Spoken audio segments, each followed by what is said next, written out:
फुसफुसाते जंगल में एक परी रहती थी। नाम था लिली। उसके पंख ओस की बूंद पर धूप जैसे चमकते थे। लिली का दिल दया से भरा था।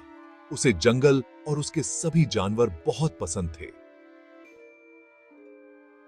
लिली बहुत सुंदर गीत गाती थी। उसकी धुन टूटे हुए पंखों को ठीक कर सकती थी और डरे हुए हिरण को शांत कर सकती थी। जानवर उसे बहुत प्यार करते थे। वे इकट्ठा होकर उसकी प्यारी आवाज सुनते थे।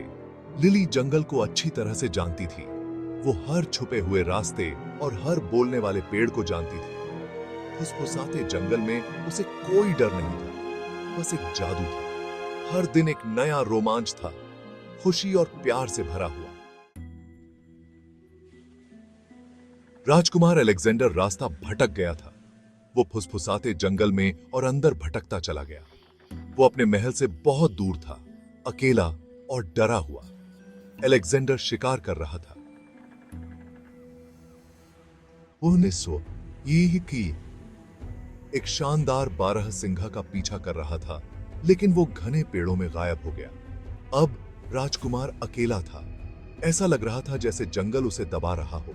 वो एक जड़ से टकराया और गिर गया। उसके टखले में बहुत दर्द हो रहा था। वो रास्ता भटक गया था और चोटिल था। उसके दिल में डर समा गया। वो एक राजकुमार था, लेकिन इस बड़े अंधेरे जंगल में वो खुद को बहुत छोटा महसूस कर रहा था। लिली को एक आवाज सुनाई दी। वो एक सिसकी थी, धीमी लेकिन दर्द से भरी। वो आवाज का पीछा करती गई। उसने देखा कि जवान राजकुमार जमीन पर बैठा है और अपने टखने को पकड़े हुए है। लिली ने पहले कभी किसी इंसान को इतने करीब से नहीं देखा था। वो बहुत बड़ा और अजीब लग रहा था, लेकिन वो चोटिल था और डरा हुआ था। लिली जानती थी कि उसे मदद करनी होगी। वो करीब उड़ी और एक धीमी, सुकून देने वाली धुन गाने लगी। राजकुमार रोना बंद कर दिया और उस प्यारी आवाज को ढूंढने लगा। उसने लिली को देखा, जो हवा में उड़ रही थी। उसके पंख रंगों से धुंधले हुए थे।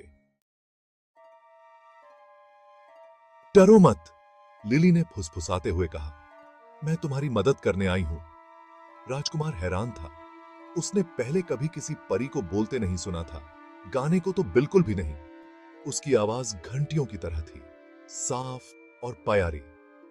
लिली ने अपने जादू से उसका टखना ठीक कर दिया। दर्द गायब हो गया। फिर उसने उसे जंगल से बाहर निकलने का रास्ता दिखाया। वो आगे आगे उड़ी। उसकी रोशनी उसे पेड़ों के बीच से रास्ता दिखा रही थी। जैसे ही वो चल रहे थे, लिली और अलेक्जेंडर बातें कर रहे थे।